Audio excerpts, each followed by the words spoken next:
नमस्कार मित्रों।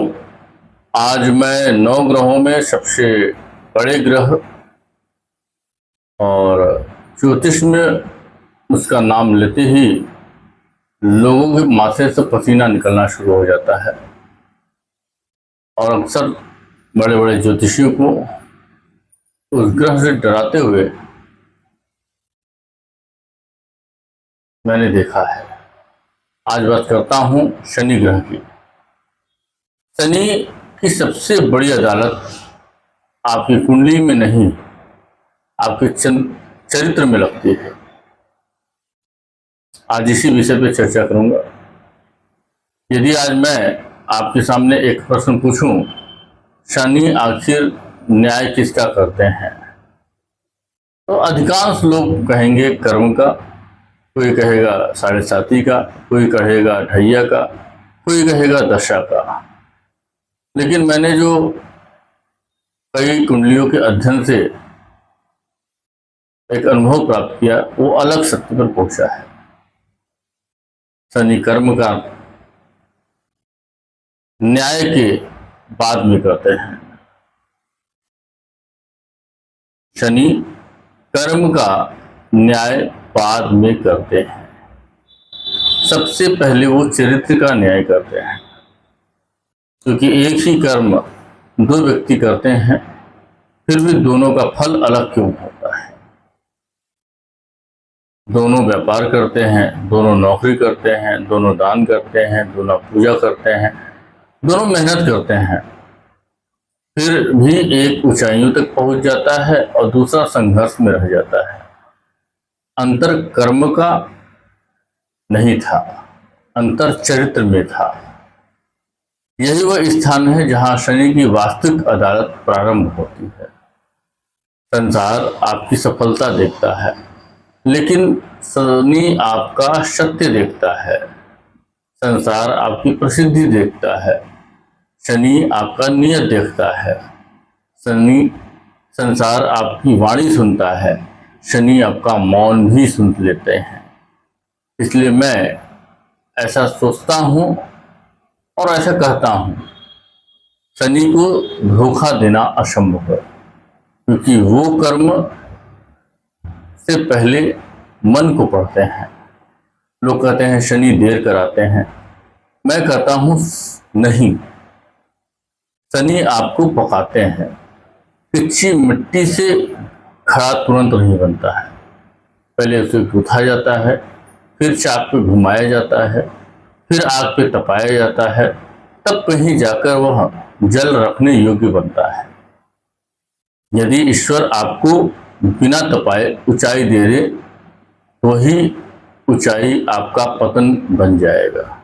इसलिए शनि समय नहीं लेते, वो पात्रता बनाते हैं। यही कारण है जिन लोगों पर शनि की कृपा होती है वो देर से चमकते हैं, लेकिन जब चमकते हैं तो समय भी उनका सम्मान करता है। मेरे अनुभव में शनि की सबसे बड़ी परीक्षा धन की नहीं होती, अकेलेपन की होती है।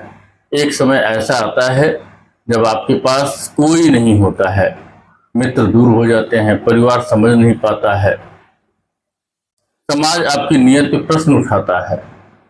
तब शनि केवल एक बात पूछते हैं, यदि पूरी दुनिया तुम्हारे विरुद्ध खड़ी हो जाए तब भी क्या तुम सत्य का साथ दोगे? यदि आपका उत्तर हाँ में है तो समझ लीजिए आपकी कुंडली का शनि जाग चुका है, क्योंकि शनि भीड़ का ग्रह नहीं है। शनि उस व्यक्ति का ग्रह है जो अकेले होकर भी धर्म पर खड़ा रह सके। सबसे बड़ा भ्रम यह है कि शनि दंड देते हैं, नहीं, शनि परिणाम देते हैं। दंड तो हम अपने कर्मों को से बना लेते हैं, स्वयं बना लेते हैं। शनि केवल उसे समय पर हमारे सामने रख देते हैं। यदि आपने किसी का अपमानित किया है तो शनि वही अपमान किसी और के माध्यम से आपको महसूस कराएगा। यदि आपने किसी का अधिकार छीना है तो शनि आपको प्रतीक्षा का अर्थ समझाएंगे। यदि आपने किसी का विश्वास तोड़ा है तो शनि आपको अकेलेपन का स्वाद चखाएंगे। इसलिए शनि क्रूर नहीं, वो पूर्णतः निष्पक्ष हैं। उनकी अदालत में रिश्वत नहीं चलता है, वहां जाति नहीं चलती, वहां धन नहीं चलता, वहां केवल चरित्र चलता है। अब भाव के अनुसार मैं बात करूंगा। शनि जब प्रथम भाव में हूं, सबसे पहले स्वयं को जीत कर फिर संसार को जीतना है। यहाँ व्यक्ति का व्यक्तित्व समय के साथ निखरता जाता है, पर लोगों को लगता है कि अब इसके जीवन में कुछ नहीं होने वाला है। तभी शनि जागते हैं और ऐसे व्यक्ति को जीवन में वो ऊंचाई प्रदान करते हैं, वो सफलता प्रदान करते हैं कि दुनिया देखती रह जाती है। अगले कड़ी में मैं बात करूंगा द्वितीय भाव में। यदि द्वितीय भाव में शनि है तो वाणी को तौलते हैं, झूठ बोलकर कमाया धन टिक भी जाए पर सम्मान नहीं टिकता है। तृतीय भाव में शनि साहस का अर्थ बदल देते हैं। वो बताते हैं कि सबसे बड़ा साहस तलवार उठाना नहीं है, सही बात पर टिके रहना है। ये शनि की सबसे बड़ी ताकत है। चतुर्थ भाव में वो कहते हैं, क्या तुम्हारा घर ईंटों से बना है या संस्कारों से बना है। वहीं पंचम भाव में शनि ज्ञान का अनुभव में बदलते हैं। अनुभव ही जीवन का सबसे बड़ी सफलता है, केवल डिग्री यहाँ काम नहीं आती है। षष्ठ भाव में संघर्ष को शक्ति बताते हैं। सप्तम भाव में विवाह को प्रेम से ऊपर उठाकर उत्तरदायित्व बना देते हैं। अष्टम भाव में वो मृत्यु का भय नहीं, परिवर्तन की आवश्यकता सिखाते हैं। नवम भाव में धर्म की परीक्षा होती है, क्या तुम्हारा धर्म शुभ्रता से चलता है या सत्य से चलता है।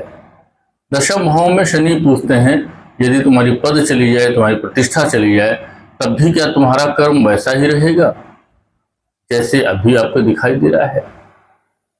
एकादश भाव में वो इच्छाओं को सीमित करते हैं ताकि लोभ समाप्त हो सके, तथा आप जो लोगों के साथ छल करने की कोशिश कर रहे हो, जो पैसे को हड़पने की कोशिश कर रहे हो, उससे आप दूरी बनाकर समाज में कुछ काम करिए, उत्थान का काम करिए, लोगों के जीवन में परिवर्तन करने का काम करिए। द्वादश भाव में वो अंततः यह दिखा देते हैं इस संसार में वास्तव में हमारा अपना क्या है। अब मैं बात करूंगा राशियों की। तो राशियां क्या होती हैं। मेष राशि में जब शनि होते हैं तो अधीरता को धैर्य में बदलते हैं। ऐसे व्यक्ति के अंदर अगर अधीरता होगी तो उसकी सफलता समाप्त होने लगती है। वृषभ में अगर मैं बात करूं तो संग्रह को संतुलन में बदलने की ताकत प्रदान करते हैं। मिथुन में शब्दों को जिम्मेदारियों में तथा कर्क में भावनाओं में परिपक्वता लाने की संदेश देते हैं। वहीं सिंह राशि में अहंकार को विनम्रता में बदलने की एक संकेत देते हैं। कन्या में आलोचना को सेवा में बदलने की कोशिश करते हैं। तुला में न्याय को निष्पक्षता देते हैं। जब तुला राशि में शनि होते हैं तो ऐसा व्यक्ति किसी के पक्ष में नहीं होता है। जहां न्याय की आवश्यकता होती है वहां वो अपना निर्णय प्रदान करता है। वृश्चिक में नियंत्रण को समर्पण में करते हैं। अक्सर वृश्चिक राशि के लोग किसी भी व्यक्ति पर अपना नियंत्रण रखना चाहते हैं, जबकि वो कहते हैं कि मुझे समर्पण चाहिए। धनु राशि में विचारों को जीवन में उतारने का काम करते हैं। वहीं मकर राशि में कर्म को तपस्या बना देते हैं और कुंभ में व्यक्ति को समाज का उत्तरदायी बनाते हैं। मीन में अंततः बताते हैं कि सबसे बड़ी शक्ति समर्पण है, पलायन नहीं है। इसलिए शनि किसी भी राशि को दंड नहीं देते, वो हर राशि में उसकी सबसे बड़ी कमजोरी को उसकी सबसे बड़ी शक्ति में बदलना चाहते हैं। और अब मैं बात करता हूं नक्षत्रों का। यही शनि का सबसे सूक्ष्म न्याय छिपा हुआ है। पुष्य में वो सेवा का धर्म सिखाते हैं। अनुराधा में निष्ठा का परीक्षा लेते हैं। उत्तराषाढ़ा में बताते हैं कि स्थायी विजय केवल चरित्र से आता है या मिलता है। श्रवण में सुनना सिखाते हैं। जो सुन नहीं सकता वो कभी सीख नहीं सकता है। घनिष्ठा में धन से पहले अनुशासन रखने की आवश्यकता होती है। वहीं शतविषा में भीतर से टूटे हुए मन का उपचार करते हैं। और उत्तराभाद्रपद में वैराग्य और स्थिरता का अंतिम पाठ पढ़ाते हैं। हर नक्षत्र शनि की अदालत का एक अलग अच्छा है, जहाँ प्रश्न अलग हैं पर निर्णय एक ही है। क्या तुम्हारा चरित्र समय की परीक्षा में खरा उतरता है? कुछ लोग पूछते हैं शनि अच्छे लोगों को भी रुलाते हैं। मेरा एक ही उत्तर है, क्योंकि अच्छा होना और मजबूत होना दो अलग अलग बातें हैं। शनि अच्छे लोगों को मजबूत बनाते हैं। वो चाहते हैं कि आपका सत्य परिस्थितियों पर निर्भर न रहे। यदि सम्मान मिला है तो भी सत्य, यदि अपमान मिला है तो भी सत्य, यदि धन मिला तब भी सत्य, और यदि धन चला जाए तब भी सत्य। यही शनि का साधना है। इसलिए शनि पहले सुविधा छीनते हैं, फिर शक्ति देते हैं। पहले सहारा हटाते हैं, फिर आत्मविश्वास जगाते हैं, फिर अकेला करते हैं, फिर आपको स्वयं का साथी बना देते हैं। मेरे अनुभव में शनि का सबसे बड़ा आशीर्वाद धन नहीं, विश्वसनीयता है। एक ऐसा चरित्र जिसे देखकर लोग यह कहें, यदि यह व्यक्ति कह रहा है तो सत्य होगा। यही शनि का वास्तविक वरदान है, क्योंकि धन समय के साथ आता जाता है, पद बदलते रहते हैं, लोग बदलते रहते हैं, लेकिन चरित्र एक बार बन जाया तो वह आपकी सबसे बड़ी संपत्ति बन जाती है। और यही कारण है कि शनि देर से देते हैं, क्योंकि वो ऐसी संपत्ति देते हैं जिसको समय भी नष्ट न कर सकता हो। याद रखिए, शनि आपकी कुंडली में बैठे ग्रह नहीं, वो आपके भीतर बैठा न्याय है। वो हर रात आपसे पूछता है, आज तुमने कौन सा निर्णय केवल इसलिए लिया क्योंकि वह सही था, न कि इसलिए लिया कि वह आसान था। यही प्रश्न का उत्तर प्रतिदिन सत्य के साथ दे सके तो समझ लीजिए शनि की अदालत में आपका पक्ष मजबूत है। अगली बार जब जीवन कठिन लगे, जब प्रतीक्षा लंबी हो जाए, जब मेहनत का फल देर से मिले, जब लोग आपकी नीयत पर संदेह करें, तब यह मत कहिएगा कि शनि मुझे सजा दे रहे हैं। एक बार यह भी सोचिएगा, शायद शनि मेरे भीतर एक ऐसा चरित्र बना रहे हैं जिसे भविष्य का वैभव संभाल सके। क्योंकि ईश्वर ऊंचाई सबको दे सकते हैं, लेकिन ऊंचाई पर टिके रहने का अधिकार केवल शनि देते हैं, और यही उनका अदालत का अंतिम निर्णय है।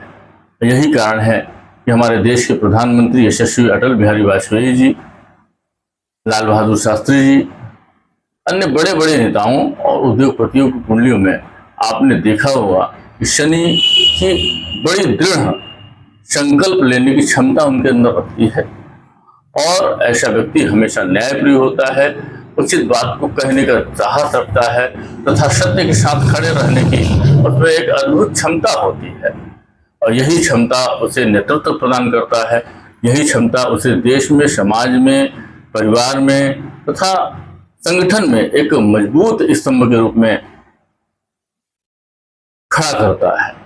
धन्यवाद मित्रों, यह जानकारी आपको कैसी लगी? यदि आपको अच्छी लगी तो मेरे इस चैनल को लाइक करें, सब्सक्राइब करें तथा अधिक से अधिक शेयर करें। धन्यवाद मित्रों, आपका दिन शुभ हो। मेरे चैनल का नाम है अखिलेश ज्योतिष। आप इस चैनल से जुड़ें तथा अधिक से अधिक ज्योतिष के विषय में जानकारी लें। धन्यवाद मित्रों, आपका दिन शुभ हो।